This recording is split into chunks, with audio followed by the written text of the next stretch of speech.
Hi all, good morning. ఈరోజు Sunday morning 8:30 అయింది లేచేసరికి. ఇప్పుడే ఒక 10 minutes అయింది లేచి. బ్రష్ చేసా. ఈలోపు ఎగ్స్ అయిపోయాయని చెప్పి ఎగ్స్ ఆర్డర్ పెట్టా. ఇలా హాల్లోకి వచ్చి చూస్తే నైట్ ఫుల్ వర్షం వచ్చిందని బట్టలు మొత్తం సోఫా మొత్తం వేసేసాం. అది కొంచెం చిరాగ్గా ఉంది. ఫస్ట్ ఇది క్లీన్ చేస్తే కానీ మైండ్ సెట్ అవ్వదని వచ్చా. ఇది క్లీన్ చేశాక ఈలోపు ఎగ్స్ వస్తాయి కాబట్టి డే స్టార్ట్ చేద్దామని. సో అయిపోయింది.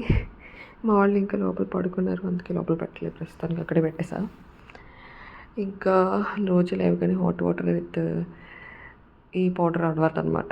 ఈ పౌడర్ ఏంటంటే జీరా ప్లస్ సోంపు ఇవన్నీ మిక్స్ చేసి పౌడర్, అది మిక్స్ చేసుకుని తాగేసా. ఈలోపు ఎగ్స్ వస్తే ఎగ్స్ బాయిల్ చేసి, ఆ ఎగ్స్ బాయిల్ అయ్యేలోపు నేను ఇలా డ్రై ఫ్రూట్స్ తినేసి హెయిర్కి ఫుల్గా ఆయిల్ పెట్టుకున్నాను. నేను అంతా బయటకు వెళ్ళడం వల్ల కొంచెం మెస్సీ అయిపోయింది. హెయిర్ ఆయిల్ పెట్టుకొని ఓట్స్ చేసుకున్నాను. నాకు నార్మల్ ఓట్స్ ఎక్కువ అనమాట, అందుకే chocolate oats. Happy Sunday, thanks for watching.